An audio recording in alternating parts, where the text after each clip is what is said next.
Pionerlər Məktəbinin dərsinə xoş gəlmisiniz. Bu bizim 20-ci dərsimizdir. Mən bu dərsi sizinlə paylaşmaq və bundan sonra da məhsul biçimində işləməyə göndərmək istəyirəm. Bu dərsdən sonra siz artıq gedib işləməyə hazırsınız. İnanıram ki, bu dərsdə eşidəcəkləriniz bir çoxlarınıza xeyir-dua gətirəcək. Bu sizin fəaliyyətə başlayıb həyatınızda çoxlu meyvələr əldə etməyə kömək eləyəcək.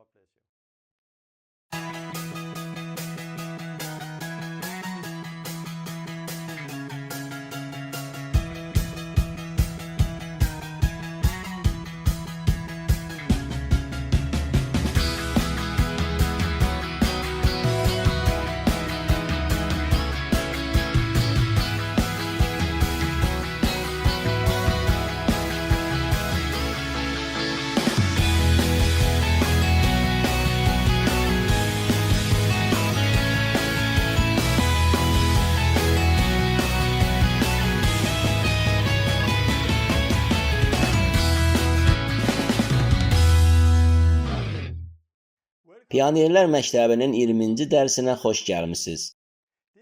Dərsimiz hələ bitmir. Növbəti dərslərdə biz başqa məsələlərdə nəzərdən keçirəcəyik. Bunlar haqqında daha sonra eşidəcəksiniz. Bugünkü dərsimiz 20 dərsdən ibarət silsilə dərslərimizin sonuncusudur. Mən böyük məmnuniyyətlə indi həmin dərsi sizə təqdim edəcəyəm. Həmçinin əlavə eləmək istəyirəm ki, bu silsilə dərslərimizin hər biri bizim hamımız üçün əla bir təcrübə oldu. Biz birinci dərsimizə başlayanda onun internet şəbəkəsi vasitəsilə belə sürətlə yayılacağı heç ağlımıza belə gəlmirdi. İndi isə artıq Pionerlər Məktəbinin dərslərinə 3000 nəfər insan qeydiyyatdan keçib. Bundan başqa minlərlə insan qeydiyyatdan keçməsə də internetdə Pionerlər Məktəbinin dərslərinə baxırlar. Bu silsilə dərslər artıq bir çox dillərə tərcümə olunur. Gələcəkdə insanlar Pionerlər Məktəbinin dərslərini öz doğma dillərində, subtitrləri olan videolarda da izləyə biləcəklər. Beləliklə bu dərslər minlərlə insana toxunacaq. Bir çox insanların həyatlarını dəyişəcək. Keçən 6 ay ərzində Pionerlər Məktəbinin təsiri sayəsində minlərlə insanın şəfa aldığını görmüşük. Həmçinin bir çox insan xilas olub, suda və müqəddəs ruhda vəftiz olunublar və bu məni həqiqətən çox sevindirir. Çünki bütün bunların arxasında dayanan məhz Allahdır. Son 3 gündə aldığım 3 şəhadəti sizinlə bölüşmək istərdim. Bunlar mənim hər gün aldığım çoxsaylı şəhadətlərdən yalnız 3-üdür.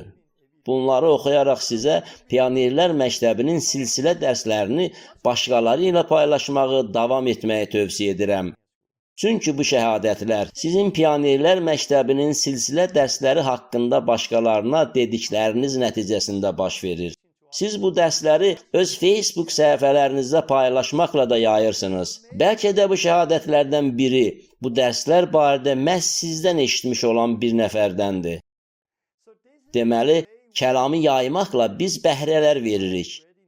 Əgər siz bu Pionerlər Məktəbinin dərslərindən xeyir-dua almısınızsa, sizə onları yaymaqda davam eləməyi tövsiyə edirəm. Çünki bu dərslər həyatı dəyişir. Allahın kəlamı həyatı dəyişir. Bir qız mənə belə yazıb. Torben, mənim həyatım dəyişdi. Bunu oxumaq mənə necə də xoşdur. İnsanların mənə bunu yazmağını çox sevirəm. Həmin qız yazır, həyatım dəyişdi. Mən elə indicə 19 yaşlı qonşu qızı və onun 11 yaşlı bacısı üçün dua elədim və onlar ikisi də şəfa aldılar. Mən hər şeyi onlara danışdım ki, onlar həqiqəti bilsinlər. Onlar şəfa aldılar. O qız ilk dəfə bunu yaşadığı üçün çox heyrətə gəlmişdi. Çünki o şəfa möcüzəsini heç cür gözləmirdi. Lakin bu qız Allahın kəlamına uyğun hərəkət edərək məhsul yığımına getdi. Beləliklə, həmin qız öz şəhadətinə davam edir. Birinci qızın tamamilə şəfa tapması üçün mən 5 dəfə dua elədim.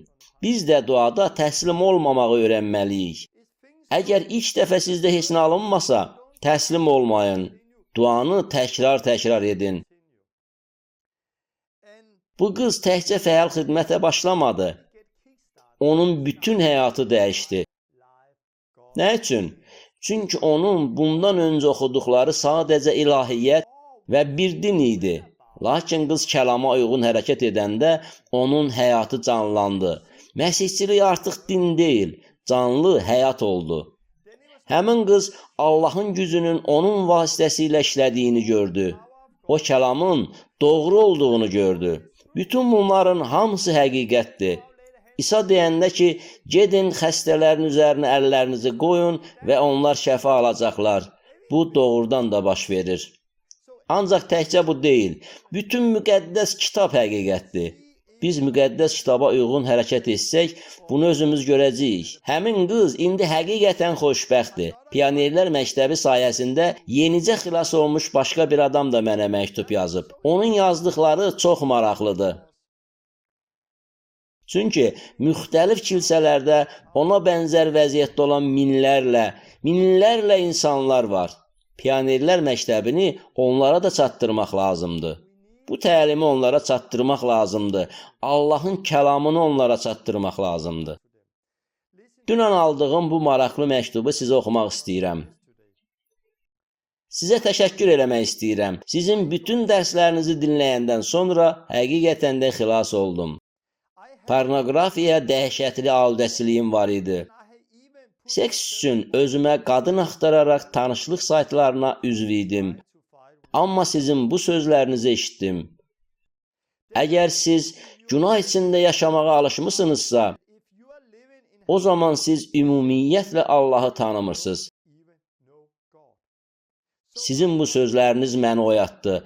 Yadıma saldığım bütün günahlarıma görə tövbə elədim.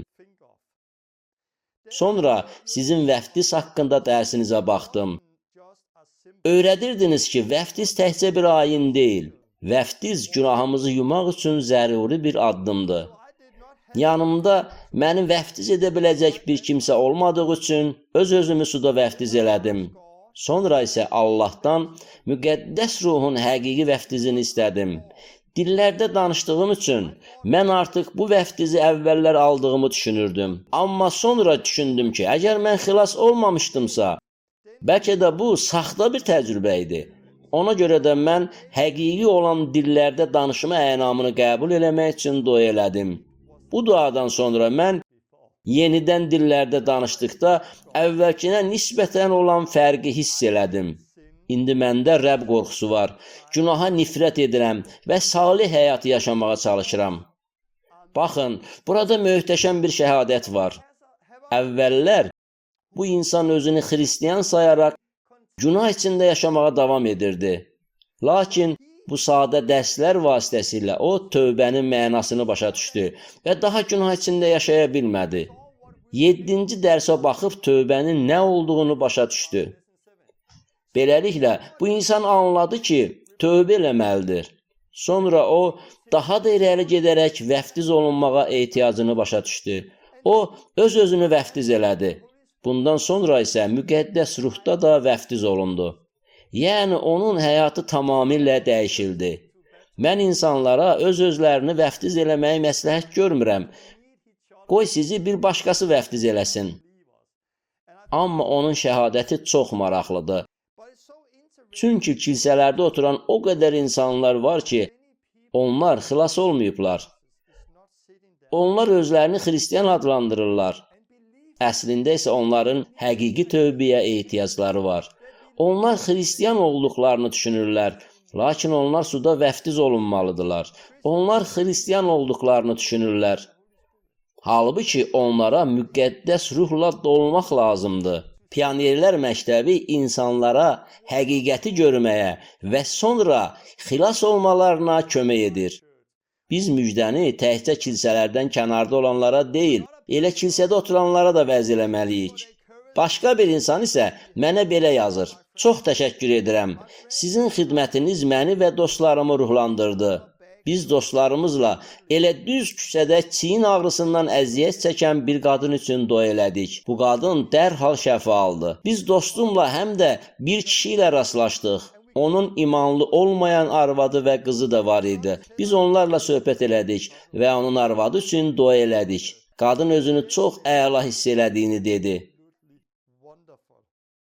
Biz həmçinin 2 ay əvvəl yenicə iman gətirmiş bir nəfəri suda vəftiz elədik. Müqəddəs ruh həqiqətən də bütün dünyada işləyir. Beləliklə, Allahın böyük işində iştirak edərək baş verənlər barədə şəhadət eləmək çox gözəldir. Ola bilsin ki, bu şəhadətlər sizin pionerlər məktəbini adamlarla paylaşmağınız nəticəsində baş vermişdir. Bəlkə də siz bu dərslər barədə öz dostunuza və ya kilsənizə gələn insanlara danışmağınızın nəticəsində bu şəhadətlər yarandı.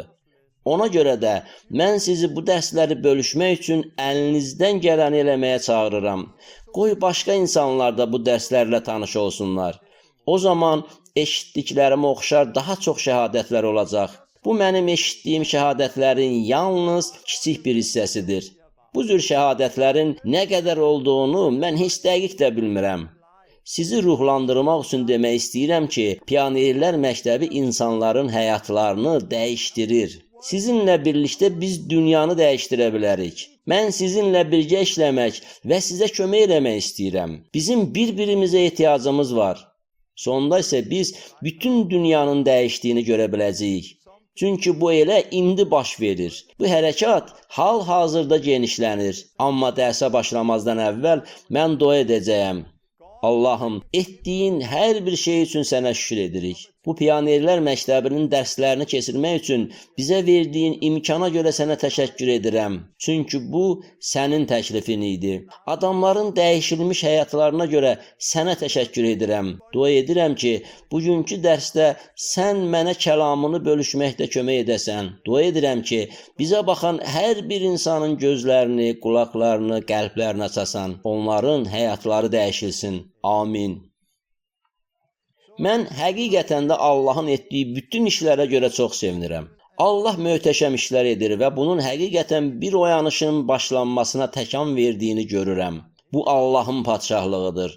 Allah öz padşahlığını hər tərəfə və hər yerə yayır. Biz bunun elə indi baş verdiyini görürük. Dərsimizə sizə bir video göstərməklə başlamaq istəyirəm. Bu videonu mənim YouTube kanalımda tapa bilərsiniz. Bu videonu bir oğlan çəkib. Siz rəqs edən bir gənci görürsünüz. Qəflətən onun ətrafına toplaşmış digər insanlar da onun hərəkətlərini təkrarlayaraq rəqsə qoşulurlar. Bu video iki şeyi, rəhbərlik etməyi və oyanışı necə yaratmağı öyrədir. Videonu çəkən şəxs bunları izah edərək həm rəhbərlik etməyi, həm də oyanışı necə yaratmağı öyrədir. Ancaq bu videoda daha çox maraqlı hadisələr baş verir. Mən istəyirəm ki, siz indi ona baxasınız. Videonun müəllifinin dediklərinə qulaq asın. Çünki onun dedikləri həqiqətən də olduqca faydalıdır. Sonra mən bu video haqqında bir qədər danışacağam. Bu video cəmi 3 dəqiqə çəkir.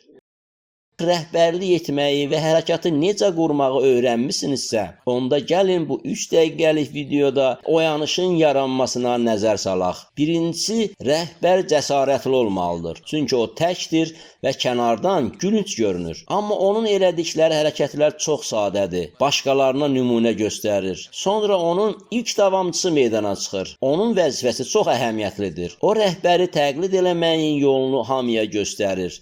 Rəhbər onu özünə bərabər hesab edərək onu qucaqlayır. İlk davamçı öz dostlarını çağırır. İlk davamçı da cəsarətli olmalıdır. Çünki o kütlədən ayrılır. Cəsarət etsə də o da gülünc görsənir. İlk davamçı tək başına fəaliyyət göstərən dəlisov bir insanı rəhbərə çevirir. Əgər rəhbəri çaxmaq daşına bənzətsək, onun birinci davamçısı atəşi yaradan bir qığılcımdır. İkinci davamçı meydana atılır. Bu da dönüş nöqtəsidir. Bu ilk davamçının öz vəzifəsinin öhdəsindən gəldiyini sübut edir. Bunlar artıq bir dəstədirlər. Dəstə isə artıq hərəkatdır. Dəstə isə artıq hərəkatdır. İnsanlar rəhbəri deyil, davamçıları təqlid edirlər. Budur, daha 2 nəfər və onlardan dərhal sonra daha 3 nəfər də qoşulur. Dəstə impuls alır və bu dönüş məqamıdır. Artıq hərəkat yarandı. Getdikcə daha çox insan ona qoşulur. Artıq heç bir risk yoxdur. Əvvəllər onlar kənardan baxırdılar. İndi isə onların hərəkata qoşulmamaq üçün bir səbəbi yoxdur. Onlar artıq gülünc və ya qəribə görsənməyəcəklər. İndi kütlədən ayrılmamaq üçün onlar tələsməlidirlər. Çünki əks halda özləri gülünc görünəcəklər. Gəlin öyrəndiklərimizi təkrarlayaq. Əgər siz bu tək başına rəqs edən gəncə oxşayırsınızsa, ilk davamçılarınızı özünüzə bərabər hesab eləyin. İctimaiyyət qarşısında rəhbər olan təkcə siz deyilsiniz, hərəkatdır. Elə hərəkət edin ki, sizi təkrarlamaq asan olsun. Rəhbərlik edən məşhur olur. Bəli, hərəkat bir nəfərdən başladı. Ən məşhur o olacaq. Amma siz bunu özünüz gördünüz. Dəlisov oğlanı rəhbərə çevirən məhz onun ilk davamçısı oldu. İlk davamçı olmadan heç bir hərəkat yaranmır. Görürsünüzmü? Bizə hamınız rəhbər olmalısınız şüarını tez-tez təkrar edirlər. Əslində isə bu heç bir nəticə vermir. Hərəkat yaratmağın ən yaxşı yolu cəsarətlə rəhbərin ardınca getmənizdir. Siz davamçı olmağın nümunəsini ətrafdakılara göstərməlisiniz. Dəlisov və tənha bir adamın möhtəşəm iş etdiyini görəndə cəsarətlə ayağa qalxıb ona birinci qoşulun. Bu heyrətamizdir və həmçinin Allahın hal-hazırda nə elədiyini göstərir. Hər dəfə bu videoda insanların hərəkətə qoşulduqlarını görəndə mən geri dönüşü olmayan bir prosesin yarandığına şahid oluram. Biz bundan bir təkan alırıq. İnsanlar hər tərəfdən bu hərəkətə qoşulmağa tələsirlər. Bunda iştirak etmək istəyirlər. Hazırda məhz bu baş verir. Hazırda həmin o təkan baş verir. Tamamilə yeni bir hərəkət yaranır. Mən bunu həm Danimarkada, həm də başqa yerlərdə görürəm. Bir neçə il əvvəl biz bu sadə hərəkətləri edən bir neçə nəfər idik. İndi isə artıq bu yayılır. Hamı bu hərəkətdə iştirak eləmək istəyir. Hamı bu hərəkətə qoşulmaq istəyir. Heç kim kənarda qalmaq istəmir. Əksinə, hamı bu hərəkətə qoşulmağı arzuluyur. Hazırda bunlar baş verir. Mən bu video haqqında bir sual vermək istəyirəm. Rəhbər bu hərəkatı necə başladı? Rəhbər hərəkatı başladı, çünki onun rəqsi çox sadə idi. Bu adi bir rəqs idi. Həmin rəqs heç də mürəkkəb və gözəl bir ifa deyildi. Rəhbər sadəcə orada dayanıb rəqs edirdi. Onu görən hər kəs öz-özünə belə deyirdi. Mən ondan da yaxşı rəqs edərəm. Mən də rəqs edə bilərəm, çətin deyil. Amma rəhbər çox gözəl rəqs etsəydi, o mahir bir rəqqas olsaydı, heç kim onun yanında dayanıb rəqs eləməyə cəsarət etməzdi. Xeyr, hamı ona baxıb belə düşünərdi. Bir buna bax, mən heç vaxt bu cür rəqs edə bilmərəm.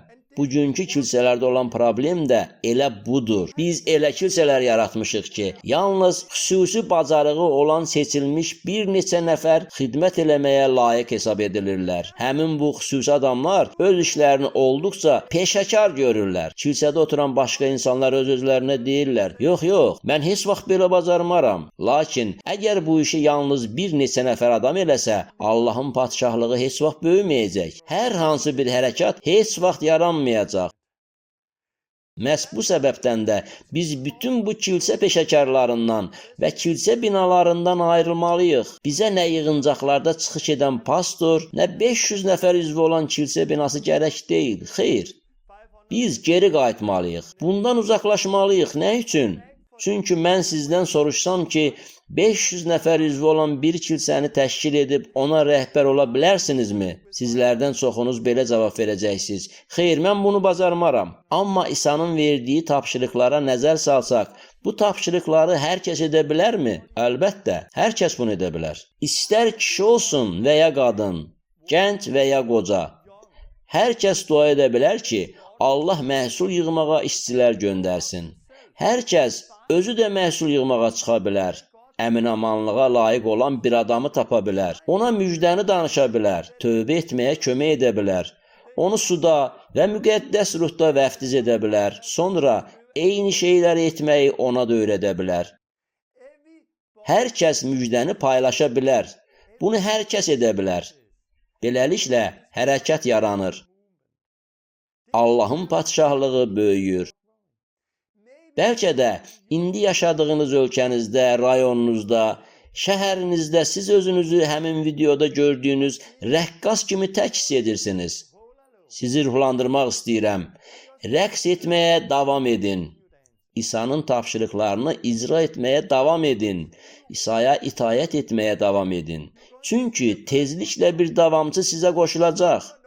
Onda siz daha tək olmayacaqsınız. Artıq 2 nəfər olacaqsınız.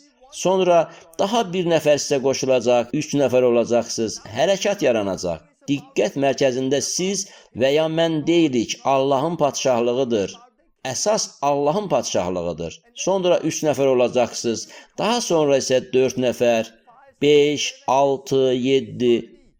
Bir də görəcəksiniz ki, başqalarına təkan vermisiniz. Bir çoxları bunu görəcək və sizə qoşulacaqlar. İnsanlar hər tərəfdən yanınıza axışıb gəlməyə başlayacaqlar. Çünki onlar bu hərəkata qoşulmaq istəyəcəklər. Kilsələrdə oturan, sizi lağa qoyan insanlar əvvəllər sizə belə deyirdilər. Ax sən kimsən? Niyə bunu edirsən? Bu ağılsızlıqdır, dayan, gəl keç içəri. Bizim kimi burada otur. Sizi lağa qoyan həmin insanlar nə baş verdiyini anladıqda sizə qoşulmaq istəyəcəklər.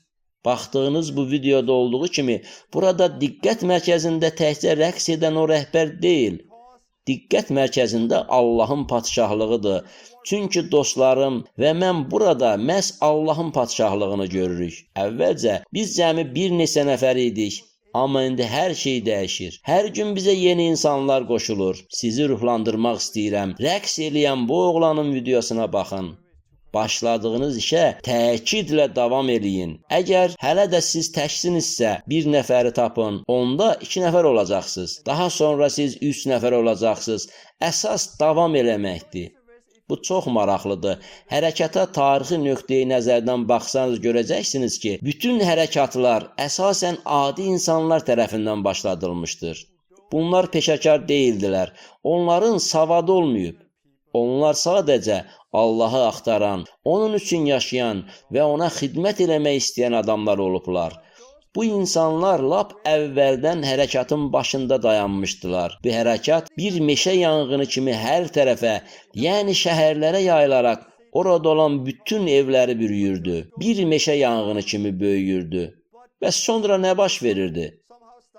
Sonra bu hərəkatı başlayan insanlardan biri qəflətən belə bir söz deməyə başlayır. Hərəkatı nəzarət altına almalıyıq. Biz insanlara lazımı təhsil verməliyik, onları öyrətməliyik. Onlar təşkilati işlərə başlayırlar. Bunun nəticəsində hərəkat donmağa başlayır və o daha böyümür. Hərəkatı qutunun içinə salmayın. Hər şeyi təşkil etməyə çalışmayın. Öz axarı ilə, sürətlə getməyinə imkan verin. İmkan verin, İsa öz imanlılar cəmiyyətini qursun. Bizə tapşırılan öhdəlikləri biz yerinə yetirək. Məsih isə öz imanlılar cəmiyyətini quracaq. Rahat olun. İsa'nın sadə tapşırıqlarını yerinə yetirin.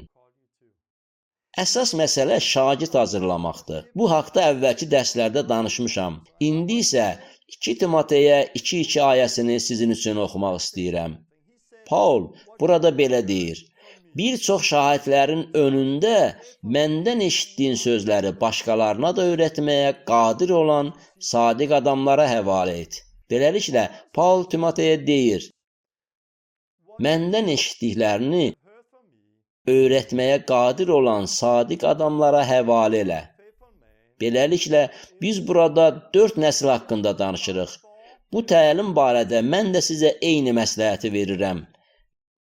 Məndən eşitdiyinizi öyrətməyə qadir olan sadiq adamlara həvalə edin. Məndən eşitdiklərini öyrətməyə qadir olan sadiq adamlara həvalə elə. Hərəkat yalnız bu yolla böyüyür.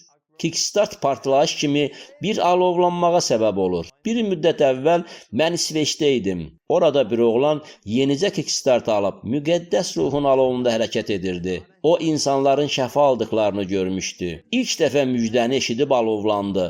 Bu zaman mən bir şeyə fikir verdim. Gördüm ki, mən şəxsən tanımadığım bir nəfər həmin oğlana kickstart verdi. Həmin tanımadığım şəxsə isə dostum Peter kickstart vermişdi. Bu zaman mən onların hamısını bir sıraya düzüb dedim. Allahın kəlamı da elə bu barədə deyir. Mən bir nəfərə kickstart verdim. O da öz növbəsində bir başqasına kickstart verdi və s. və ilaxır. Çox qısa müddətdə bu 4, 5, 6 və 7 nəsil boyu yayıldı. Əsas kickstart deyil. Hər bir kəs Luka 10-da yazılmış İsa'nın verdiyi bu sadə tapşırıqları bilməlidir. Əminamanlığa layiq olan bir adamı tapın. Onun ruhdan doğulmasına kömək eləyin. Sonra hər biriniz gedib əminamanlığa layiq olan bir adamı tapın. Həmin addımları təkrarlamaqla tezliklə 8 nəfər olacaqsınız. Hər kəs bu sadə addımları etməyə başlayanda çox qısa müddətdə əvvəllər görmədiyimiz bir artım baş verəcək. Çünki biz məhz bunu eləməliyik. Allahın tapşırıqlarını yerinə yetirməliyik. Paulun dediyi kimi, bu işi həvalə edə biləcəyimiz sadiq adamları tapmalıyıq. Onlara bu işi həvalə eləməliyik. Onlar isə öz növbəsində digərlərinə həvalə edəcəklər. Onlar da öz növbəsində digərlərinə, digərləri isə öz növbəsində başqalarına həvalə edəcəklər və s. Beləliklə, bu bütün dünyaya yayılacaq. İsveçdə Dorken adlı bir nəfərlə tanış oldum. Mən onunla əvvəllər heç vaxt görüşməmişdim. Onu yalnız Facebookda və videoda görmüşdüm. Mən Peterə kickstart vermişdim. Peter isə həmin adama kickstart verdi. O çox xüsusi qardaşdır. Keçən il ərzində o 1500-dən çox insana şəfa vermişdi. Bir çox insanları öyrətmişdi. Beləliklə Allahın padşahlığı məhz bu yolla yayılır. Təsəvvür edək ki, siz bir nəfəri tapıb onu öyrədirsiniz. Həmin adam münbit torpaqdır. Mən bugün bu barədə danışacağam. Beləliklə, o çoxlu bəhrə verir. Sonra o, öz növbəsində münbit torpaq olan başqa bir nəfəri tapır. Bu adam da çoxlu bəhrə verir. Təkcə bir nəfər keçən il 1500 nəfər insana şəfa verir. Həmin adam başqalarını öyrədir. Onlar isə öz növbəsində digərlərini öyrədirlər. Biz bunun bütün dünyada yayılan bir hərəkət olduğunu görürük. Allahın padşahlığı genişlənir. Burada əsas məsələ kickstart vermək deyil. Şəfa vermək, müjdəni təbliğ eləməyi öyrətmək kickstartın bir hissəsidir. Mən bu haqda əvvəlki bir neçə dərsdə danışmışam. İnsanlar bunu başa düşsələr və icra etməyə başlasalar, çox illər keçmədən bütün dünya dəyişəcək. Doğrudur. Müqəddəs kitabda deyilir ki, axır zamanda çoxları imandan büdrəyəcək.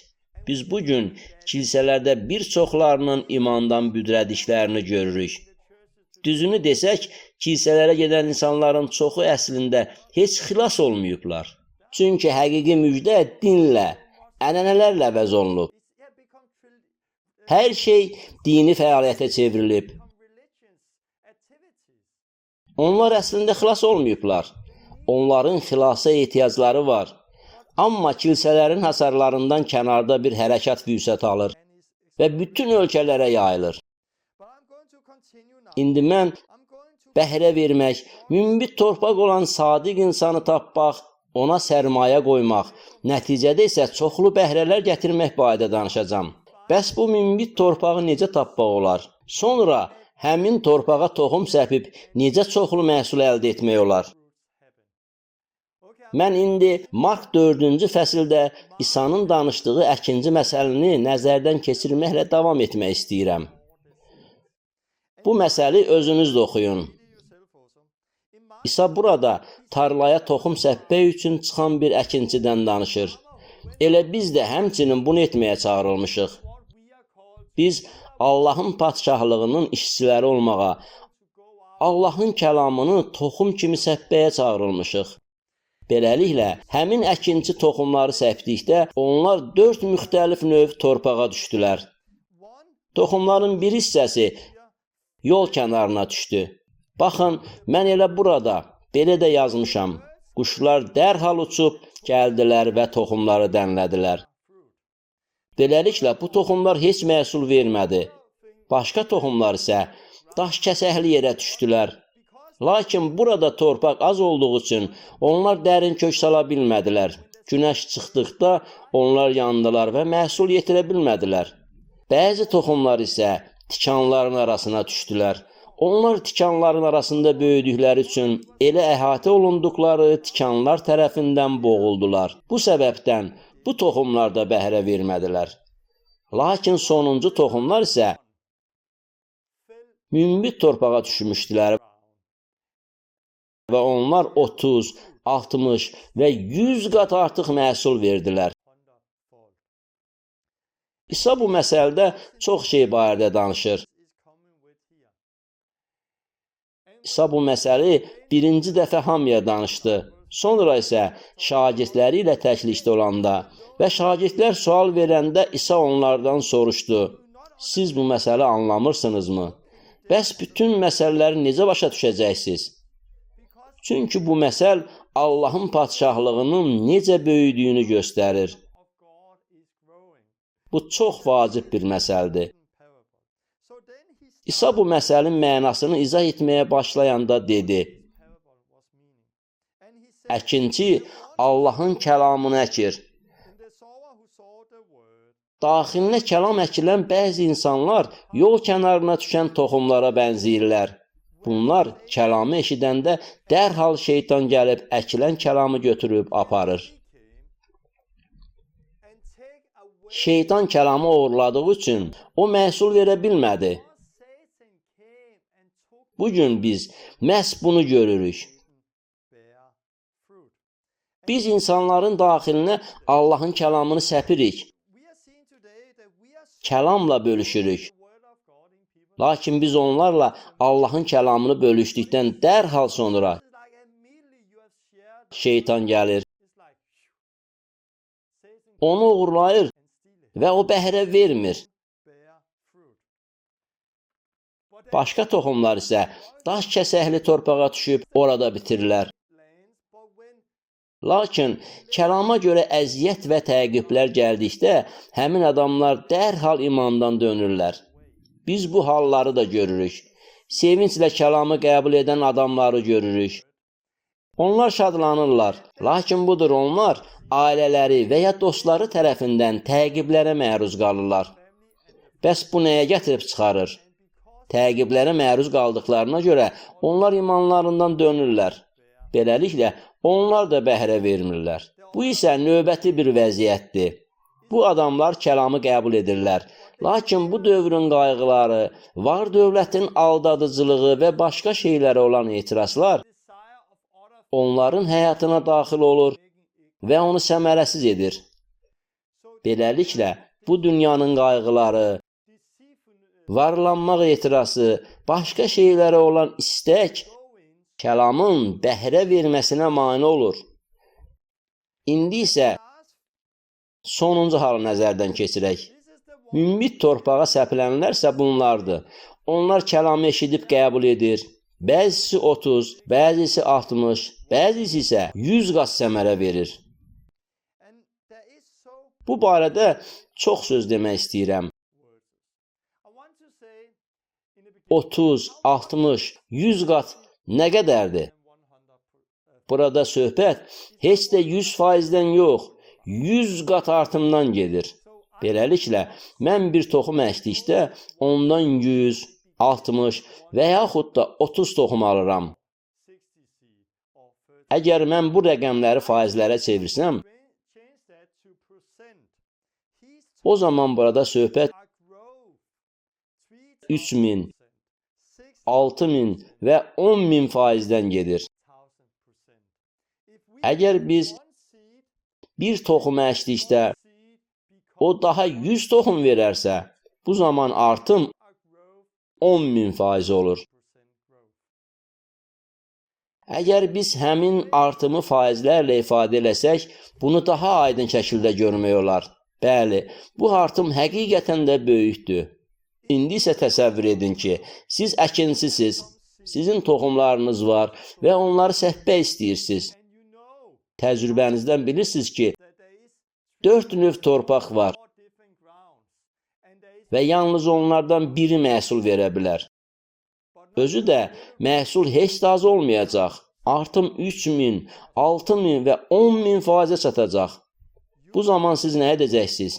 Aydındır ki, siz əlinizdə olan toxumların hamısını götürüb məhz münbit torpağa səpməyə çalışacaqsınız. Biz də məhz belə etməliyik. Diqqətimizi mümkün qədər münbit torpağa cəmləməliyik. Həmçinin pis torpaqların olmasından qorxmamalıyıq. Əgər insanlar bu qiyməti ödəmək istəmirlərsə, siz bütün ömrünüz boyu onların arxasınca qaçmamalısınız. İsa'nın yanına gələn varlı və cavan adam yadınızdadırmı? İsa ona nə etməyin lazım olduğunu dedi. Lakin həmin cavan adam bunun dəyərini ödəmək istəmədi. İsa heç də həmin adamın arxasınca qaçıb belə demədi. Sən məni düz başa düşmədin. Narahat olma.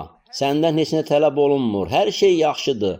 Sən heç nəyə qurban verməməlisən. İsa belə demədi. Amma biz öz kilsələrimizdə məhz belə deyirik. Müasir kilsələrin çoxu elə təşkil olunub ki, insanlar heç vəclə təqib olunmamalıdırlar. Bu kilsələrdə insanlara belə deyirlər: sadəcə burada otur, heç bir yerə getmə, çünki başqa yer təhlükəlidir. Burada otur, bizim yanımızda sən təhlükədən uzaqdasan, sən öz həyatını yaşa, istədiyin hər şey edə bilərsən. Eyni zamanda da İsa'nın ardınca get, İsa'ya inan. Beləliklə, bunları insanlar kilsələrdə eşidirlər. Sonra da kilsələrdə bəhrə görmədikdə, bunun hansı səbəbdən baş verdiyinə təəccüblənirik. Bunun səbəbi isə münbit olmayan torpağa diqqətimizi cəmləməyimizdir. Halbuki biz münbit torpağı tapıb toxumu da məhz ora səpbəliyik. Çünki az sayda insan çoxlu bəhrə verə bilər. Bundan əvvəl haqqında danışdığım İsveçli dostum Peter kimi. O çoxlu bəhrə verib. Dorken də çoxlu bəhrə verib. Çox vaxt başlanğıcda bol bəhrə verənlərin sayı az olur. Özü də bu üsul bütün dünya üzrə işləyir. Mən sizin hansı torpaq növünə aid olduğunuzu bilmirəm. Amma biz hamımız bəhrə verməyə çağırılmışıq. Mən bu barədə bir qədər danışmaq istəyirəm. Çünki siz burada çox maraqlı bir məsələni görməlisiniz. Gəlin bu məsələ başqa bir tərəfdən baxaq. Deyək ki, bizim 4 növ torpağımız var. Bu 4 torpaqdan yalnız biri bəhrə verir. Beləliklə, bunu əvvəldən bilirik. 4 növ torpaqdan yalnız biri bəhrə verir. Yəni, bəhrə verən adamların sayı 25%-dir. Bəhrə verən adamlar cəmi 25%-dir. 1. Yol kənarına düşən toxumlar. İblis gəlir və kəlamın toxumlarını dərhal oğurlayır. Gəlin, hər birimiz özümüzə diqqət yetirək. Bu bizikmi? Xeyr, mən belə hesab etmirəm. Çünki biz buradayıq. Biz kəlamı dinləyirik, İsa'ya inanırıq. Biz buraya aid deyilik. Çünki kəlam daxilimizdə yaşayır. Bu səbəbdən də indi yalnız 3 növ torpaq qalır. Deməli, bizim münbit torpaq olub bəhrə vermək şansımız artıq 33% olur. Burada olanlar təqibə məruz qalanlardır. Sizi bilmirəm, mən şəxsən təqiblərə məruz qalmışam. Mən xilas olduqdan sonra ilk üzləşdiyim şey ailəmin məndən imtina etməsi olub. Sonra mən işimi detirdim. Başqa hadisələr də baş verdi. Yəni, mən təqiblərə məruz qalmışam. Düşünürəm ki, həmçinin sizlərdən bir çoxunuz ailəniz, dostlarınız və ya digərləri tərəfindən təqiblərə məruz qalmısınız. Amma bu təqiblər sizə təsir edib imandan uzaqlaşdıra bilmədi. Siz hələ də buradasınız, hələ də bizimləsiz və İsa'ya imanınızı etiraf edirsiniz. Sizin bunları dəf etməyiniz yaxşıdır. İndi bizim bəhrə vermək ehtimalımız artıq 50% olur. İndi şansımız cəmi 50-nin 50-yədir. Beləliklə, indi bizim ehtiyat etməli olduğumuz yalnız bircə maniyə var. Əgər biz bu maniyəni keçsək, çoxlu bəhrə verən kəslər olacaq. Amma əgər siz indi kilsədə oturmusunuzsa, qarşınızda cəmi bir təhlükə var. Bir çoxları bunu eşidəndə böyük günahlar barədə düşünürlər. Homoseksuallıq, narkotik və s. kimi günahlardan özlərini qorumaq barədə. Çünki bunlar bəhrə verməyə mane olurlar. Əlbəttə, biz bunlardan uzaq durmalıyıq. Amma İsa burada bu barədə danışmır. Xeyr, İsa bunları nəzərdə tutmur. İsa tamamilə başqa məsələlər barədə danışır. İsa pulpərəstlikdən, bu dünyaya olan sevgidən, var-dövlətin aldadıcılığından və başqa şeylərə olan etirazlardan bəhs edir. Biz bunlardan özümüzü qorumalıyıq.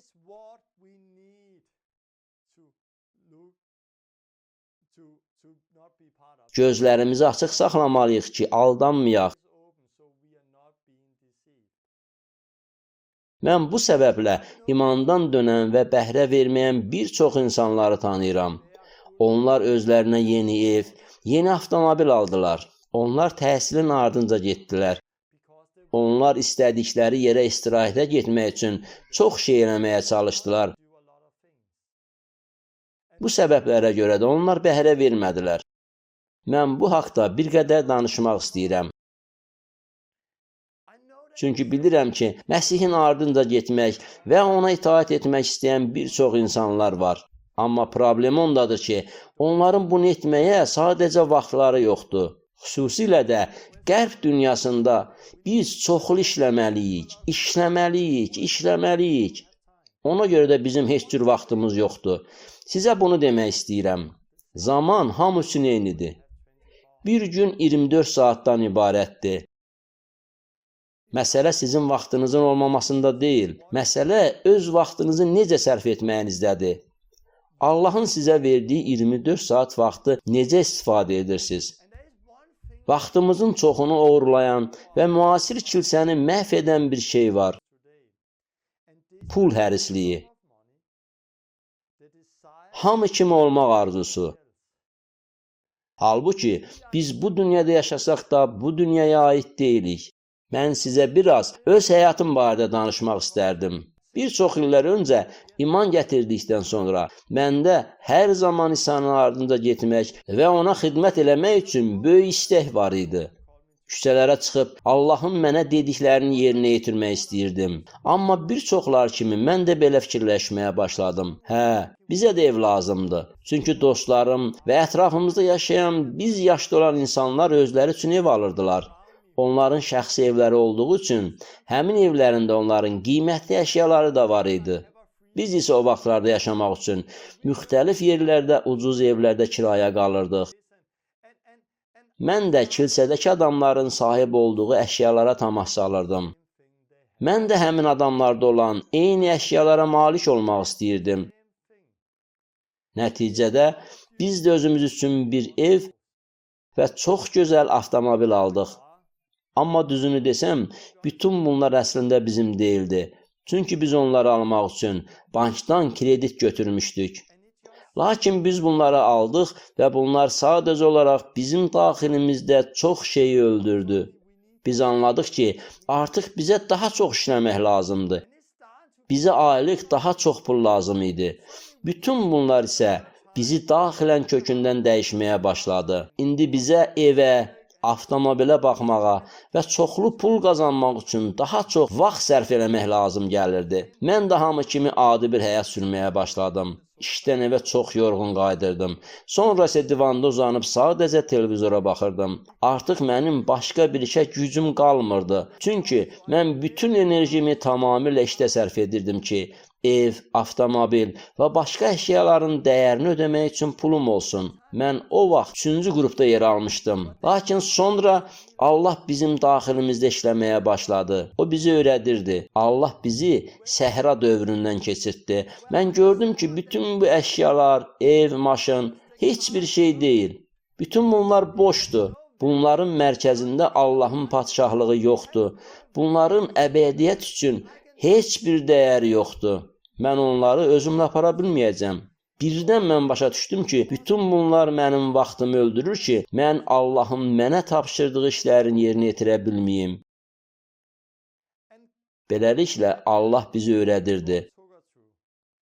Mən həyat yoldaşımla birlikdə radikal bir addım atdım. Hər şeyi dəyişdik. Biz avtomobildən də, evdən də canımızı qurtardıq. Üç uşağımızla birlikdə kiçik bir mənzilə köçdük. Burada da məndə əvvəllər olmayan başqa bir şeyə sahib oldum. İndi mənim vaxtım var idi. İndi Allahı axtarmağa və ona itaat etməyə artıq vaxtım var idi. Həyatımızda yeni bir dövr başladı. 3 uşaqla birlikdə biz başqa bir yerə, 65 kvadrat metrlik zirzəmiyə köçdük. Düzünü desəm, bu çox çətin idi. Çünki kilsəyə birlikdə getdiyimiz bütün dostlarımız çox gözəl şəraitdə yaşayırdılar. Biz isə zirzəmidə yaşayırdıq. Amma bizdə onlarda olmayan bir şey var idi. Bizdə Allahı axtarmağa və ona itaat etməyə vaxt var idi.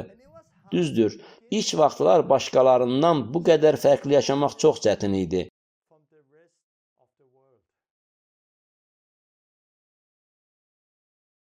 Lakin məhz oradan bizim Allahla olan yeni həyatımız başladı. Allah bizə xeyir-dua verdi. İndi gözəl bir evdə kiraya yaşayırıq. Bu ev bizi idarə eləmir. Biz bu evi idarə edirik. Yəni ev daha bizə yük deyil, xeyir-duadır. Biz bu evdə bir neçə il yaşadıq və budur indi yenə köçürük. Bizim üçün fərqi yoxdur. Çünki bu bizim ev deyil, Allahındır. Bizdə olan hər şey Allaha məxsusdur. Mən İsa'nın sözlərini yadınıza salmaq istəyirəm. Siz əvvəlcə Allahın padşahlığını və onun salihliyini axtarın. Onda bunların hamısı sizə əlavə olaraq veriləcək. Düşünürəm ki, müasir kilsədə biz bunu səhv başa düşürük. Biz ilk növbədə başqa şeylər axtarırıq. Allahın padşahlığını axtarmağa və onun iradəsini yerinə yetirməyə isə daha vaxtımız qalmır. Məsih isə bunun əksini deyir. Siz əvvəlcə Allahın padşahlığını axtarın, onun əmrlərini yerinə yetirin və bütün başqa şeylər sizə əlavə olunacaqdır. Bütün bunların hamısı sizə sonradan xeyir-dua olaraq veriləcəkdir. Əşyalar sizi idarə etməyəcəklər, çünki siz onları sevməyəcəksiniz. Ev sadəcə bir evdir. Avtomobil isə sadəcə bir hərəkət vasitəsidir. Onlar bizi idarə etmirlər. Əgər Allah bizdən istəsə, sabah onları tərk edə bilərik. Bunlar bizim gözümüzdə heç nədir. Halbuki bir çox insanlar məhz bunlara görə ilişib qalırlar. Bilirəm ki, indi məni dinləyən bir çoxlarını dövrün qayğıları, var dövlətin aldadıcılığı və başqa şeylər olan etirazlar gözlərini kör edib. Hal-hazırda siz bəhrə vermirsiniz. Bu vəziyyətdə yaşayırsınız. Siz nə hiss eləməlisiniz? Hər birinizi bəhrə verən bir həyatı qurmağa çağırıram. Bu həyatı qurmaq üçün siz yaşam tərzinizə aid radikal qərar qəbul etməlisiniz. Yaşadığınız həyatı dəyişməlisiniz. Aldanmayın. Yaxşı bəhrələr verməyə başlayın. Bugün dəyəri olan nədir? Avtomobilin bir dəyəri varmı? Bəs bank hesabınızda olan pulların dəyəri varmı? Xeyr. Bəs həqiqi dəyərli olan nədir? Allah. Əsas olan Allahdır. Əsas adamlardır. Əsas Allahdır. Sonra isə insanlardır. Biz bu dünyadan özümüzlə yalnız insanları apara bilərik. Bu, bizim zəhmətimizin əvəzidir. Çox vaxt adamlarla görüşəndə, kimlərsə xilas olanda, mən onlara baxıb deyirəm, bunlar mənim zəhmətimin əvəzidir. Pul zəhmətin əvəzi deyil, zəhmətimin əvəzi bu adamlardır. Biz bunun üçün çalışırıq. Biz pul qazanmağa çalışmırıq. Biz pul, ev, avtomobil və ya başqa şeylər üçün deyil, məhz adamların xilası üçün çalışırıq. Bir çox insan bunun həsrətindədir. Sizi həyatınızı nəzərdən keçirməyə çağırıram. Hər şeyin təkcə ruhani cəhətini düşünməyin. Fikirləşməyin ki, əgər siz müqəddəs ruhla kifayət qədər də olsanız, bütün maneələri yarıb keçəcəksiniz və hər şey əla olacaq. Xeyr, siz fiziki dünyaya aid məsələləri də həll etməlisiniz. Fiziki dünya ruhani aləmə təsirə malikdir. Var dövlətə sahib olmaq istəyi və dünya malına hərislik bir çox insanların bəhrə vermək bacarığını tamamilə məhv edir. Şəxsən bizim bir neçə ilimiz beləcə puç oldu. Biz daima ətrafda bir çox insanların hər cür istirahətlərə getdiklərini, çoxlu pullarını ora-bura xərclədiklərini görürük. Biz isə belə etmirik. Biz əvvəlcə Allahın padşahlığını axtarırıq, Allahı axtarırıq. Onun bizim üçün nəzərdə tutduğunu müəyyən etməyə, sonra isə Allahın iradəsini icra etməyə çalışırıq. Bundan sonra hər şey əlavə olaraq bizə verilir. Verilirsə verilir. Biz bunları axtarmırıq və axtarmayacağıq. Biz ilk növbədə Allahı və onun padşahlığını axtarırıq. Sizə çox maraqlı bir hekayəti danışmaq istəyirəm. Bu 2 il əvvəl baş vermişdi. Bunu heç vaxt unutmaram. İndi barəsində şəhadət edəcəyim hadisə nəyin dəyərli olduğunu göstərir. Bu mənə çox təsir göstərmişdi. Dəyərli olan nədir? Bu hələ mənim uşaqlıq illərimdən başlamışdı. Mən uşaq ikən kiminsə həyatını xilas eləmək və ya bir kəsin həyatına böyük təsir göstərmək arzusu ilə yaşayırdım. Mən adi həyat istəmirdim. Mən həqiqətən böyük fərq yaratmağı, nə isə möhtəşəm bir iş görməyi arzuluyurdum. O vaxt mən maraqlı həyat sürmürdüm. Bütün günü televizora baxır, cips yeyir, üstündən də qazlı su içirdim. Heç özümün də bilmədiyim şeylər barədə xəyallar qururdum. Amma mən kiminsə həyatını xilas eləmək, yaxud da başqalarına kömək eləmək arzusunda idim. Beləliklə, yanğın söndürən olmaq istədim.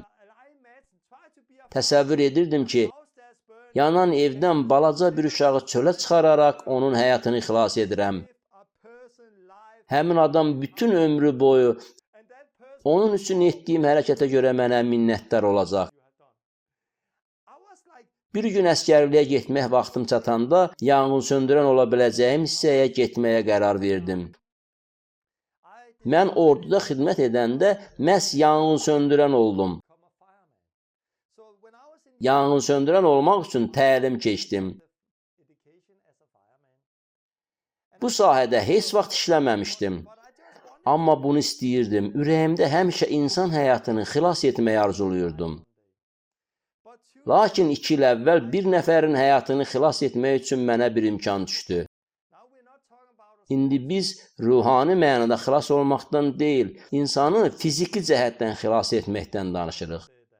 2 il əvvəl mən bir nəfəri xilas elədim. Amma onu yanan evdən yox, şaxtada donmaqdan xilas elədim. 2 il əvvəl fevral ayında biz burada Danimarkada idik. Çox soyuq idi. Biz istirahətdə idik. Orada balaca bir mənzil kiraya götürmüşdük. Həmin günü uşaqlarımızdan biri evə gəlib dedi: "Bura polis gəlib. Polis buradadır. Kim isə itib." Mən soruşdum, nə baş verib? Onlar isə cavab verdilər, bilmirik. Qeydiyyat şöbəsində polis itləri var. Çoxlu adamlar yığışıb. Kimsə itib. Bunu eşidəndə mən fikirləşdim. Əgər bir kəs itibsə, Allah onu tapa bilər. Ona görə də arvadım Leniyə dedim. Gedim görüm orada nə baş verib. Çox soyuq olduğu üçün mən əynimə çoxlu isti paltar geyindim. Qar yağırdı. Güclü soyuq külək əsirdi. Bayırda hardasa -15 dərəcəyə yaxın şaxta hiss olunurdu. Soyuq idi. Mən qeydiyyat şöbəsinə getdim. Orada itlərlə olan 2 polisi, ətrafda çoxlu adamların toplaşdığını gördüm. Polis avtomobilləri də var idi. Bir qadın isə ağlayırdı. Həmin qadın tərəfə gedib soruşdum. Kimisə axtarırlar? Qadın dərhal cavab verdi. Mənim qızım, siz onu tapdınız? Mən dedim, yox tapmamışam, amma kömək eləmək istəyirəm. O qızın görkəmi necədir? Həmin qadın dedi, ah, o mənim qızımdır, 14 yaşı var. O, bu səhər evdən ayaqqabısız və gödəkcəsiz qarlı küçəyə çıxdı. Əynində demək olar ki, heç nə yox idi. O yalnız şalvar və qısa qol mayka geyinmişdi. Onu tapa bilmirik, yoxa çıxıb. Qadın çox həyəcanlı idi. Mən ona dedim, sakit olun. İndi mən gedib onu axtaracam.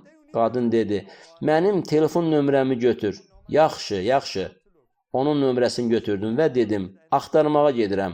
Qadın acınacaqlı görkəmdə idi. Mən bayıra çıxdım. Axşam saat 9 idi, hava qaralmışdı. Mən bayırda olanda arvadım Leniyə zəng elədim və ona dedim, Leni, 14 yaşlı bir qız itkin düşüb. Dua elə ki, o tapılsın. Arvadım dua eləməyə başladı. Mən isə dayanıb Allahdan soruşdum. Ya Rəbb, O hardadır? Müqəddəs ruh, sən mənə kömək edə bilərsən. Məni onun yanına istiqamətləndir. Onun harada olduğunu bilirsən. Mən dayanıb dua edirdim. Sonra ağlıma bir fikir gəldi. Bu tərəfdən başlayaraq binanın ətrafına bax. Bura ilə get. Beləliklə mən binanın ətrafı ilə getdim. Mən bayırda idim.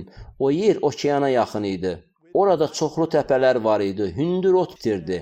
Amma oraya getmək mümkün idi. Çox soyuq idi. Hündür ot bitirdi. Dar cığır da var idi. Qabaqda isə artıq su görünürdü. Bu okean idi. Çox soyuq idi. Orada dayanıb dua elədim. Bəs bu qız haraya gedib? Müqəddəs ruh. Bu tərəfə, həmin tərəfə getməyə başladım. Çox xüsusi vəziyyət idi. Mən gedərkən yalnız yaxın olan yerləri görə bilirdim. Günəş artıq batmışdı və yalnız təpələrin zirvələri görünürdü. Amma qaranlığa görə bir neçə metr ətrafı görə bilmirdim. Mən getməkdə davam edirdim. Təxminən 5-10 dəqiqədən sonra dayanıb Allahdan qızın harda olduğunu soruşdum. Ətrafıma baxdıqda gözümə bir şey göründü. Düz qarşımda bir təpə var idi. Onun yamacında bir şey tərpəndiyini gördüm. Tapdım, oradadır. Oraya qaçıb qışqırdım. Orada kimsə var? Amma heç bir cavab gəlmədi. Mən isə həmin istiqamətə qaçmağa davam edərək yenidən qışqırdım. Orada kimsə var? Bir səs cavabında qışqırdı. Sən kimsən? Mən qışqırdım. Səni axtarıram. Telefonla zəng etməyə çalışdım. Lakin orada şəbəkə yox idi. Okeanın sahilində siqnal olmadığı üçün telefonla əlaqə saxlaya bilmədim. Qıza tərəf qaçdım. Onu tapmağım bir möcüzə idi. Həmin tərəfə balaca işıq düşdü və mən oradaydım. Həmin qızı görə bildim. Onu tapdım, onun yanına gəldim. O təxminən orta boylu, əynində şalvar və hətta qarnı görsənən qısa bir maykada olan qız uşağı idi. Ayaqlarında corabları olsa da ayaqqabısız idi. Təzə yağmış qar onu az-az örtməyə başlamışdı. O soyuqdan titrəyirdi. Dərisi göyərmişdi. Ona dedim, səni tapdım. O huşunu itirib yerə yıxıldı. Mən onu qaldırıb dedim, qalx ayağa, gəl evə gedək. Bir neçə addım getdikdən sonra qız yenə huşunu itirərək yerə yıxıldı. Qız huşsuz halda yerdə idi. Mən onun yanındaydım. Telefon işləmirdi. Onu ayağa qaldırmağa çalışdım. Onu qaldırmağa çalışırdım, amma o kartofla dolu bir kisə kimi yerə yıxılırdı. Nəhayət, mən qızı qaldırıb çiynimə qoya bildim. Sonra onunla birlikdə qayıtdıq. Mən okean tərəfdə olan təpədən düşüb qayıdarkən uzaqdan qeydiyyat şöbəsini görürdüm. Telefonla danışan polisləri görürdüm. Orada çoxlu insanlar toplaşıb danışırdılar. Mən isə çiyinlərimdə həmin qızla qaranlığın içindən çıxıb oraya gəlirdim. Bu möhtəşəm bir təcrübə idi. Mən yaxınlaşıb pəncərəni döydüm. Hamı dönüb məni gördü. Qız da çiynimdə idi. Onlar, oho, hayqıraraq bizə tərəf qaçışdılar. Qapını açmağa çalışdılar, amma aça bilmədilər. Çünki bu qəza çıxışı idi. Onlar içəridən qapını açmaq üçün başqa birisini çağırdılar. Dipçəkləri kənara çəkdilər. Nəhayət qapını yarımçıq açdılar. Amma yenə də qapını tam aça bilmədilər. Çünki bayır tərəfdən qapının qabağında daşlar var idi. Nəhayət ki, onlar qapını açdılar. Mən qızla binaya girdim. Onu divana qoydum. Cəld onun bütün yaş və soyuq paltarını dəyişdilər. Yastıq və ədyal gətirib onun üstünü örtdülər. Qız özünə gəldi. Bu zaman onda spazmaları başladı. Lakin qız istidə bir qədər uzandıqdan sonra özünü yaxşı hiss elədi. Qızın anası onun yanında oturub ağlayırdı. Bu zaman polislər məni kənara aparıb sorğu-suala tutdular. Onu haradan tapdım və s. Sonra qızın atası da gəlib soruşdu. Onu necə tapdın? Axı biz bütün ətrafı gəzib dolaşaraq hər yeri axtarmışdıq. Ətrafımda 8 və ya 10 nəfərə yaxın adam toplaşıb baş verənlər barədə sual verməyə başladılar. Mən isə dedim, mənə təşəkkür etməyin, siz Allaha şükür etməlisiniz. mən məsihçiyəm. Sonra mən onlara evdə oturduğum, uşaqların qaçaraq gəlib bizi xəbərdar etdikləri axtarışa çıxmağım, arvadıma zəng edib ondan dua etməsini istəməyim barədə danışdım. Allahın məni birbaşa itmiş qızın yanına aparması barədə onlara danışdım. Sonra onlara müjdəni danışdım. Bu həqiqətən güclü bir təcrübə idi. Yadıma gəlir ki, mən bu barədə Facebookda paylaşdıqdan sonra bir çoxları bunu təkrarən paylaşmışdılar. Çünki həqiqətən də bu çox heyrətamiz bir əhvalat idi. Əgər bu qız yenə huşunu itirib yıxılsaydı, bir daha özünə gələ bilməzdi. Çünki -15 dərəcə hiss olunan küləkli havada qızın əynində yüngül və yaş paltar var idi. Onu tapmaq heç də asan olmayacaqdı. Amma Allah məni yönəltdi. Müqəddəs ruh məni birbaşa ona doğru istiqamətləndirdi. Nəticədə mən bir nəfərin həyatını xilas etdim. Amma bilirsiniz maraqlısı nədir? Bu xilas etmə təcrübəsi heç də insanların xilas olunmasından böyük bir şey deyil.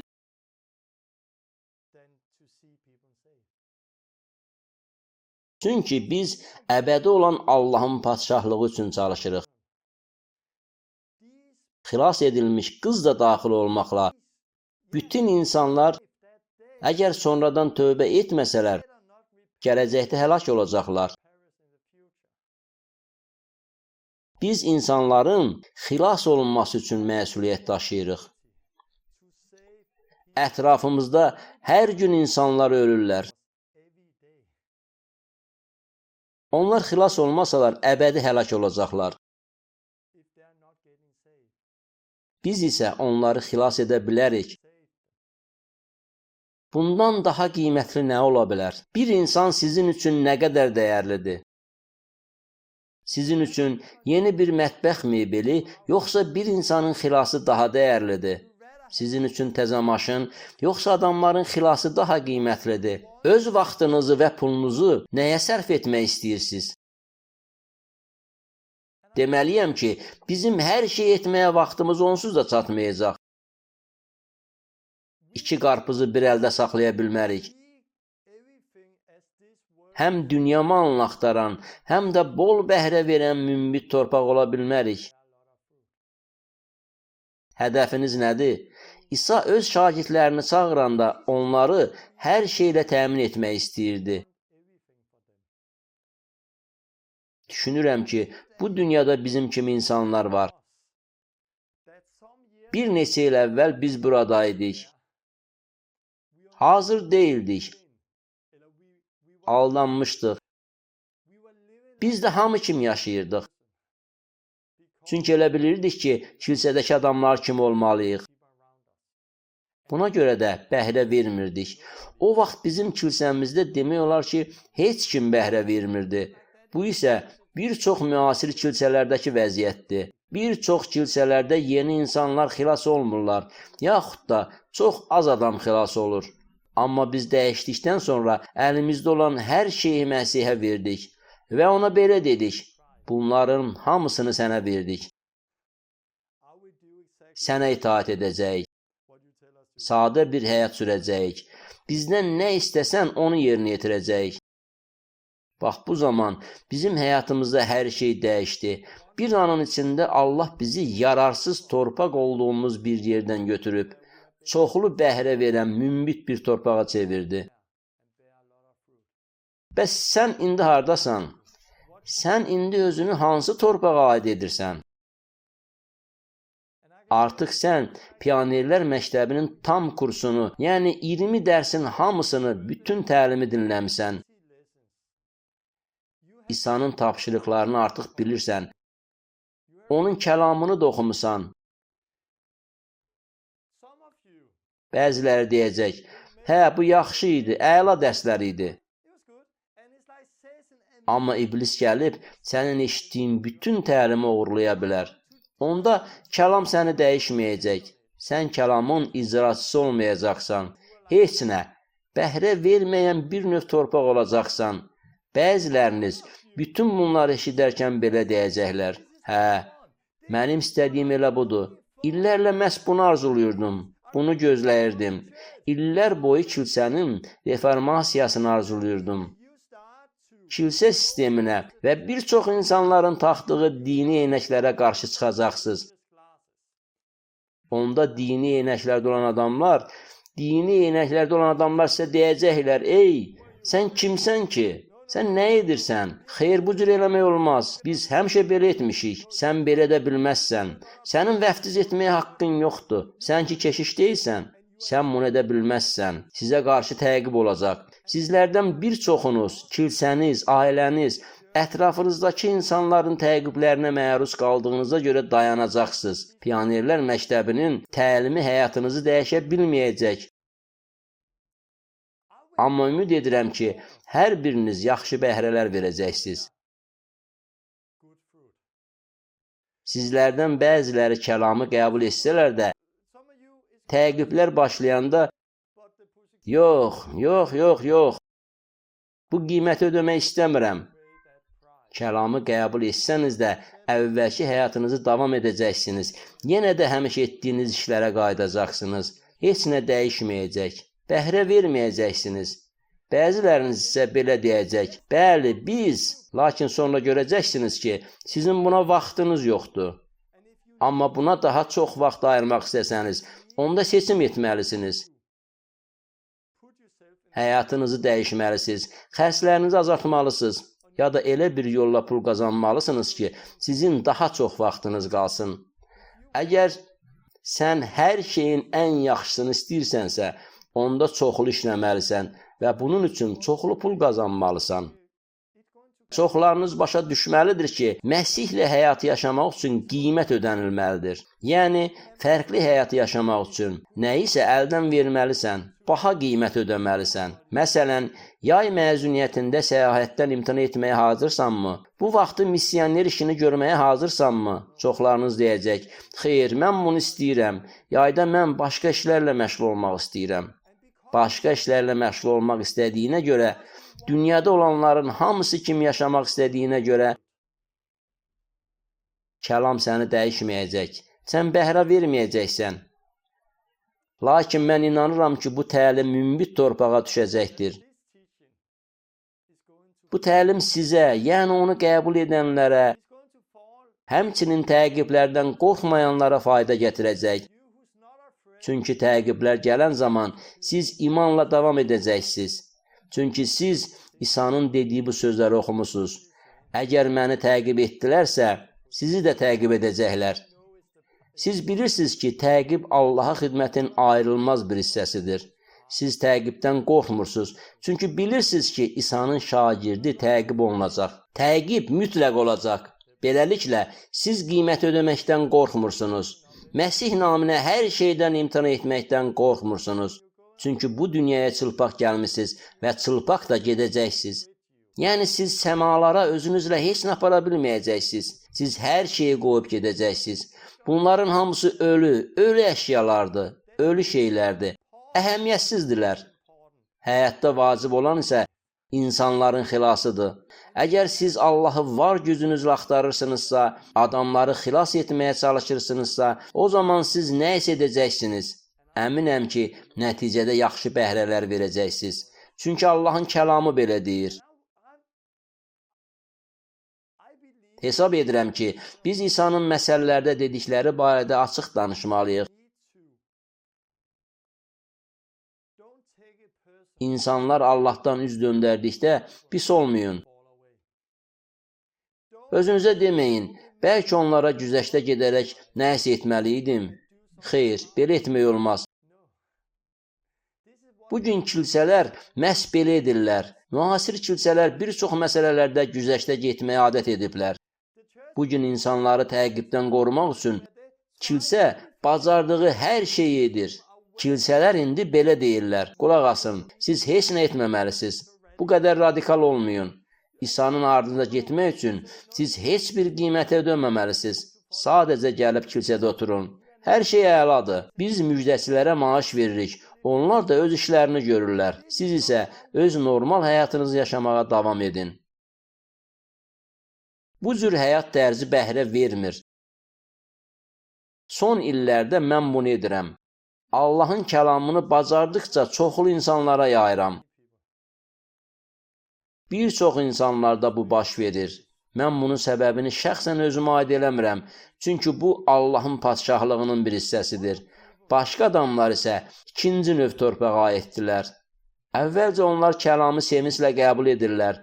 Ancaq sonra ailə üzvləri və ya dostlar tərəfindən təqiblərə məruz qaldıqda imandan dönürlər. Heç onların arxasınca qaçıb belə də demirəm. Yaxşı, siz heç nə etməməlisiniz, qiymət ödəməməlisiniz. Xeyr. Çünki Allahın padşahlığı məhz bu cür işləyir. İsa bizə bu barədə söyləyib. Başqa bir dəstə insan isə bir müddət bizimlə bərabər Məsihin ardınca gedirlər. Sanki yaxşı bəhrələr verəcəklər.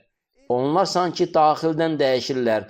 Amma sonra məlum olur ki, gah onların vaxtları yoxdur, gah başqa bir işə keçirlər və orada daha çox işləməlidirlər. Çünki onlara bu və digər şeylər üçün pul lazımdır. Siz onları artıq görmürsünüz. Mən bunun da səbəbini şəxsən özümə aid etmirəm. Diqqətimi yalnız Allahın tapşırıqlarına yönəltmək istəyirəm. Bəhrə vermək istəyirəm. Mən münbit torpaq olmaq istəyirəm. Həmçinin mən münbit torpaq olan digər insanları, yəni bəhrə verən adamları da axtarıb tapmaq istəyirəm. Mən bütün imkanlarımdan istifadə edərək onlara bacardığım qədər xidmət eləmək istəyirəm. Çünki bilirəm ki, əgər onlara yaxşı xidmət eləsəm, həmin insanlar 3000, 6000 və ya 10.000% çox bəhrə verəcəklər. Amma münbit torpağı heç də əvvəldən tanımaq olmur. Qarşınızdakının münbit torpaq olduğunu biləndə dərhal ona xidmət edin. İsa da bizə bunu tapşırır. Gedin, əminamanlığa layiq olan adamı tapın. Gedin, toxumları hər yerdə səpin. Allahın kəlamının toxumlarını götürün və onları hər tərəfə səpin. Kəlam bəzi adamların ürəyinə toxunacaq. Bəzi adamlar istəmirəm deyəcəklər. Şeytan bu toxumları uğurlayacaq. Bəziləri isə kəlamı sevinclə qəbul edirlər. Lakin təqiblər gələndə onlar deyirlər: "Xeyr, bu mənlik deyil. Mən bu böyük qiymət ödəməyə hazır deyiləm." Başqa adamlar kəlamı qəbul edirlər. Lakin imanda davam etmək istəmirlər. Çünki var-dövlət haqqında düşünürlər. Bu dünyanın nemətlərinə olan etiraz onları aldadır. Lakin bəhrə verən insanlar da var. Əvvəlki dərslərdə biz bir çox şeylər barədə danışmışıq. Lakin bu çox vacibdir. Mən sizin hansı torpaq növünə mənsub olduğunuzu bilmirəm. Bunu zaman göstərəcək. Ancaq siz nədən ehtiyat etməli olduğunuzu bilirsiniz. Təqiblər, bu dövrün qayğıları, var-dövlətin aldadıcılığı və başqa şeylərə olan etirazlar. İmkan verməyin təqiblər sizi dayandırsın. İmkan verməyin ki, dünya mallı olan etiraz sizi dayandırsın. Bəhrə verin. Əgər siz davam etsəniz, çoxlu bəhrələr verəcəksiniz. Təkcə sizin həyatınız dəyişməyəcək. Bu, ətrafınızda olan bir çox insanların da həyatlarını dəyişəcək. Bugünkü dərsimizdə sizə demək istədiklərim elə bunlar idi. Dərsimizi uzatmaq istəmirəm. Siz artıq kifayət qədər eşitmisiniz. İndi siz həyatınıza nəzər salaraq qərar verməlisiniz. Siz hansı torpaq növünə aitsiniz? Siz münbit torpaq olmalısınız. Bəzən biz münbit torpaq olmağımız üçün əzablardan keçməliyik. Bəlkə bugün siz dünya malına təmas salırsınız. Allah sizdə işləyir. Siz elə bir vəziyyətə gəlməlisiniz ki, əşyaların artıq sizin üçün heç bir dəyəri olmasın. Biz bir neçə il əvvəl öz səhra dövrümüzü keçdiyimiz üçün çox xoşbəxtik. Çünki biz orada yeni bir şeylər öyrəndik. Demək istəyirəm ki, əsas məsələ həyatı Allahla yaşamaqdır. Əsas şagirdlikdir. İnanıram ki, pionerlər məktəbi sizə növbəti addım atmağa kömək eləyə bilər. Yəni siz Allahın sizin üçün nəzərdə tutduğu həyatı yaşamağa başlayacaqsınız. Mən sizə əvvəlki dərsdə tapşırdığım kimi növbəti 2 ayı istifadə edərək yeni həyatı yaşamağa başlayın. Münbit torpaq olduğunuzu göstərin. Bəhrə verdiyinizi göstərin. Bu dərsləri tanıdığınız hər kəslə paylaşın. Nəticədə kilsənin reformasiyasını görəcəyik. Mahnıları oxuyan həyat yoldaşım Lena də buradadır. Onun mahnılarından xeyir-dua alan insanlardan çoxlu şəhadətlər alırıq. Məni və həyat yoldaşım Leneni dualarınızla dəstəklədiyinizə görə sizə təşəkkür etmək istəyirəm. Biz pionerlər kimi irəlidə gedib yol açan kəslərik. Sizin dəstəyinizə, dualarınıza ehtiyacımız var. Birlikdə biz həqiqətən dünyada dəyişikliklərin baş verdiyini görəcəyik. Sizə təşəkkür etmək istəyirik. Dərsimizi bitirdikdən sonra biz bütün əşyalarımızı qutulara yığıb köçməyə hazırlaşacağıq. Gələn həftə başqa şəhərə köçürük. Yeni evimizdə biz yeni avadanlıqlar quraşdırmaq istəyirik. Çoxlu yeni layihələrimiz var. Gələcəkdə siz çoxlu yeni şeylərin baş verdiyini görəcəksiniz. Bu zaman biz artıq başqa şəhərdə olacağıq və əlbəttə ki, çoxlu yeniliklər olacaq. Biz sizə Pionerlər Məktəbindən xəbərlər məktublarını göndərəcəyik. Bu məktubları almaq üçün siz qeydiyyatdan keçməmisiniz. Bilirəm ki, çoxlarınız dərslərə sadəcə qeydiyyatdan keçmədən baxırsınız. Ona görə də siz sonuncu reformasiya saytımıza daxil olub qeydiyyatdan keçin. Əgər siz qeydiyyatdan keçsəniz, bundan sonra bütün baş verənlər barədə sizdə təzə xəbərlər olacaq. Biz sizinlə sağollaşmaq istəyirik və həmçinin hər bir şey üçün sizə təşəkkür edirik. Sağlıqla qalın.